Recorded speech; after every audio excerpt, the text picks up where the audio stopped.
जय हिंद दोस्तों, वंदे मातरम। अब तक तो आपको ये खबर मिल ही गई होगी कि आरबीआई जो है वो ब्रिटेन से 100 टन भारतीय सोना वापस भारत लेकर आ रहा है। और अगर आपको ये खबर अभी तक नहीं मिली है तो भी आप जान लीजिए इसमें बुराई क्या है, क्योंकि भाई ये देश के लिए वाकई में एक मान बढ़ाने वाली बात है कि ब्रिटेन से हम हमारा ही 100 टन सोना वापस लेकर आ रहे हैं। अब इस बात को जानने के बाद में आपके जहन में ये सवाल जरूर आ जाएगा कि यार आखिर हमारा 100 टन सोना वहां पे कर क्या रहा था। भाई जाहिर सी बात है, 100 टन सोना जो होता है वो कोई थोड़ा बहुत सोना है नहीं, काफी ज्यादा सोना है। तो ऐसे में सवाल उठना लाजमी कि हमारा इतना सोना वहां क्या कर रहा था। तो मैं आपको एक चीज बता दूं कि हमारा सिर्फ 100 टन सोना नहीं बल्कि 100 टन से कई गुना ज्यादा सोना जो है वो अभी भी बाहर के देशों में रखा हुआ है। लेकिन ये एक सकारात्मक पहल के तौर पर इसीलिए देखा जा रहा है कि कम से कम अब सोना हमारा भारत वापस आना शुरू हो चुका है।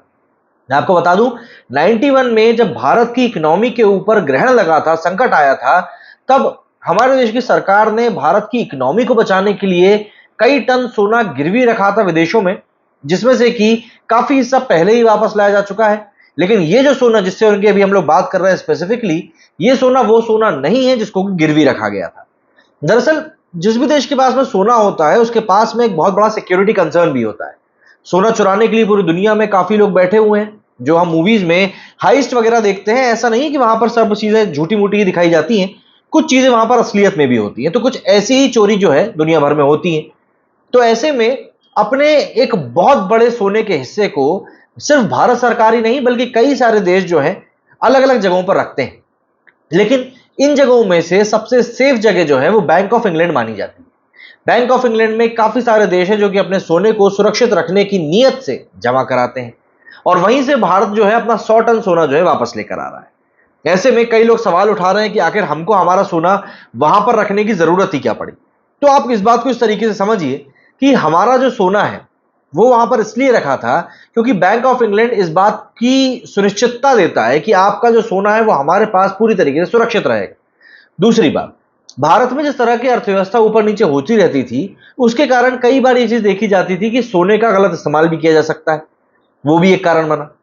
लेकिन अब क्योंकि भारत अपने आप में इतना कॉन्फिडेंट हो चुका है, वो अपनी बात को इतना सही तरीके से सटीक तरीके से मनवाने के लिए काफी है, तो विदेश से भारत सोना लाने की जो कोई प्रक्रिया है इसमें एक चीज बहुत हद तक क्लियर होती है कि इंडिया अपने आप में अब कितना ज्यादा पावरफुल महसूस कर रहा है। अगर हम लोग इन टोटलिटी की बात करें तो इंडिया के पास में जो जारी आंकड़े हैं उसके मुताबिक करीब करीब 822 मैट्रिक टन सोना है। 822 मैट्रिक टन। ऐसे में अगर हम इंडिया की बात करें तो इंडिया में अभी 308 मैट्रिक टन है, और विदेशों में जो भारत का सोना जमा है वो कुल 514 मैट्रिक टन सोना है। 514 में से 100 मैट्रिक टन सोना भारत वापस लाया जा रहा है। अब ऐसे में एक बड़ा सवाल उठता है कि भाई आखिर इंडिया जो है विदेशों में अपना सोना रखता है और विदेश बाहर अपना सोना रखते हैं, तो क्या इस ट्रेंड में बदलाव आएगा? देखिए, जैसे जैसे इंडियन इकोनॉमी ग्रो कर रही है, ऑब्वियसली बात है हमको अपने आप को स्ट्रांग करना होगा। ऐसे में अगर हमारी बढ़ती इकोनॉमी के साथ में ये चीज बाहर जाएगी कि यार हमारा सोना जो है फला देश में रखा हुआ है, तो ऑब्वियसली बात है ये पूरी तरीके से एक नेगेटिव इमेज सामने रखती है। लेकिन इसके पीछे एक बहुत बड़ा और कारण भी है। दरअसल अभी कुछ समय पहले जब रशिया और यूक्रेन के बीच में लड़ाई शुरू हुई तो रशिया का काफी सारा सोना यूरोपियन देशों में रखा हुआ था। लेकिन जैसे ही लड़ाई शुरू हुई, उन यूरोपियन देशों ने रशिया का वो सोना सीज कर लिया।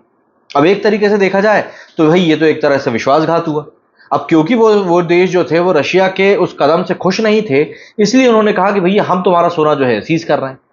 ऐसे में जो G7 देश हैं उसमें भारत बड़ा हिस्सा तो नहीं है, लेकिन भारत को हमेशा वहां पर तवज्जो दी जाती है। तो G7 देश जो थे उन्होंने रशिया के गोल्ड को फ्रीज कर लिया था। अब इसमें यूएस का भी एक बहुत बड़ा हाथ बताया जाता है।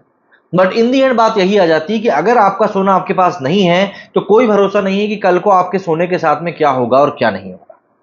भारत का इस सोने को भारत वापस लाने की एक बड़ी वजह यह भी है कि भारत का सोना अगर भारत में रहेगा तो ऑब्वियस सी बात है जो एक्स्ट्रा फीस और एक्स्ट्रा पैसा जो हम लोग इंग्लैंड को पे कर रहे थे हमको वो पे नहीं करना पड़ेगा, एंड वहां से एक पैसा बचेगा।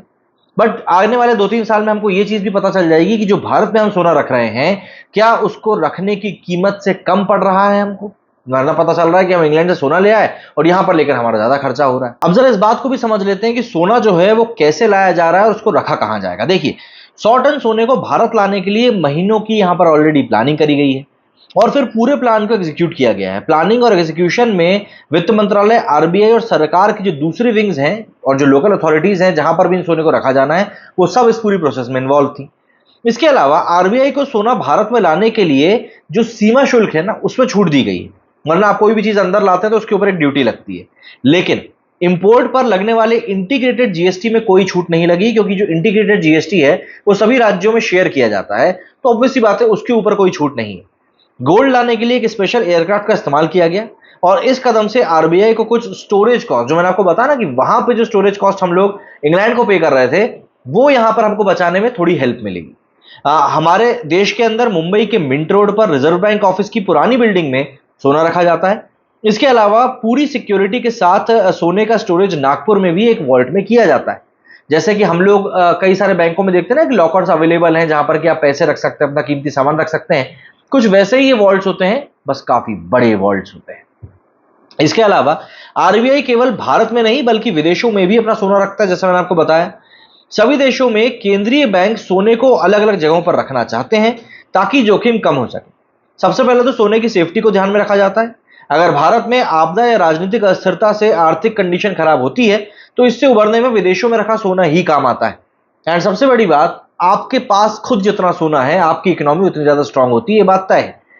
पिछले 5 सालों में करीब करीब 203 टन सोने का भंडार बढ़ा है पिछले 5 सालों में। अगर मैं बात करूं तो 2019 में 618 टन था, 2020 में फिर 661 टन हुआ, 661 टन, 2021 में फिर 695 टन हुआ, 2022 में 760 हुआ, 2023 में 794 हुआ, और अब 2024 आते आते मिड 822 टन सोना हो गया। मतलब लगातार जो हमारी सरकार है वो सोने को बढ़ाने के ऊपर काम कर रही है, जिससे कि हमारी इकोनॉमी की जो नींव है वो ज्यादा से ज्यादा स्ट्रांग हो सके।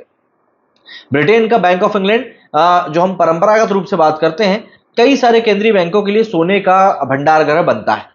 भारत की आजादी से पहले ही कुछ मात्रा में सोना लंदन में जमा है, क्योंकि आजादी से पहले ब्रिटेन बैंक ऑफ इंग्लैंड में भारत का सोना रखता था, इसलिए आजादी के बाद भी भारत ने कुछ सोना लंदन में ही रखा हुआ है। लेकिन अब इस सोने को वापस लाए जाने की जो पूरी प्रक्रिया है वो शुरू हो चुकी है। टाइम्स ऑफ इंडिया की रिपोर्ट के एक अधिकारी के हवाले से बताया गया है कि आरबीआई बीते कुछ साल से सोना लगातार खरीद रहा है। सोना खरीदने के साथ ही आरबीआई टाइम टाइम पर इस बात का रिव्यू भी करता है कि उसका स्टोरेज कहां और कितना होना चाहिए। मतलब कई बार हम लोग ये देखते हैं ना कि ओवर डिपेंडेंसी भी हो जाती है किसी के ऊपर, तो वो ओवर डिपेंडेंसी भी नहीं होनी चाहिए। प्लस जहां पे आपने सोना स्टोरेज करके रखा हुआ है, क्या उस देश के आर्थिक हालात और राजनीतिक स्थिरता सही है? क्योंकि कई बार ऐसा भी होता है कि पता चल रहा है हमने अपने हमारे राजनीतिक स्थिरता से बचने के लिए दूसरे देश में सोना जमा कर दिया, पर पता चल रहा है वहां पे भी ऐसी कंडीशन बन गई, वो हमारे लिए दिक्कत वाली बात हो जाती है। ये हमारी इकोनॉमी की ताकत और कॉन्फिडेंस को भी दिखाता है कि हम हमारे यहाँ के सोने को अब हमारे यहाँ खुद स्टोर करने के लिए तैयार है। अगर किसी देश की करेंसी इंटरनेशनल लेवल पर कमजोर होती है तो सोने का भंडार उस देश की खरीदने की ताकत और उस देश की जो आर्थिक कंडीशन रहती है ना, उसको स्टेबल बनाए रखने में बहुत ज्यादा हेल्प करता है। 1991 में जब भारत की इकोनॉमी डूब रही थी और उसके पास सामान इंपोर्ट करने के लिए डॉलर नहीं थे, तब उन्होंने मतलब कि हमने सोने को गिरवी रखकर काफी पैसा उठाया था, जिससे कि हमारी इकोनॉमी के ऊपर जोर ना पड़े। मतलब हम जब बात करते हैं कि यार इकोनॉमी कमजोर हो रही है, तो लेटेस्ट एग्जांपल हमारे पास पाकिस्तान का ही है, क्योंकि पाकिस्तान के पास में सोना बहुत नहीं है इसीलिए वो अपनी इकोनॉमी को भी नहीं बचा पा रहा है, वरना उससे वो बचा सकता था। बहुत ज्यादा भंडार होने का मतलब है कि देश की जो इकोनॉमी है वो काफी ज्यादा मजबूत है। यही पता चलता है कि वो देश अपने अपने पैसे का अच्छी तरीके से मैनेजमेंट कर रहा है। जैसे अभी हम लोगों ने केरला के ऊपर एक वीडियो किया था कुछ दिनों पहले, तब केरला का जो इकोनॉमिक क्राइसिस हुआ है उसको लेकर आरबीआई ने यही बात पॉइंट आउट करी थी कि वहां पर जो पैसे का मैनेजमेंट हुआ है वो सही तरीके से नहीं हुआ है। और जब पैसों का मैनेजमेंट सही तरीके से नहीं होता तो फिर चाहे राज्य हो चाहे देश हो, आपकी वहां की इकोनॉमी तो भैया डूबेगी ही डूबेगी। अगर हम गोल्ड रिजर्व की बात करें तो अमेरिका के पास में 8,133 टन सोना है और वहीं पर भारत में 822, मतलब कि पूरा करीब करीब 10 गुना का अंतर है भारत और अमेरिका के बीच में। तो इस तरीके से ये भारत के लिए एक बहुत ही बड़ी उपलब्धि है जो इस समय निकलकर सामने आई है। कई लोगों को इस बारे में पूरी जानकारी नहीं रहती है, तो वो यही बोलते हैं कि देखो भैया अंग्रेजों जो सोना लूट के ले गए थे वो सोना लूट के वो लूट का सोना वापस आ रहा है। तो ऐसा कुछ नहीं है, कोई लूट का सोना वापस नहीं आ रहा है, ये हमारा ही सोना है जो कि इंग्लैंड में जमा था और वही पलट के वापस आ रहा है। क्या कहना चाहेंगे आप लोग इस बारे में? कमेंट करके जरूर बताइएगा। मेरे वीडियो फिलहाल उतना ही। जय हिंद, जय भारत।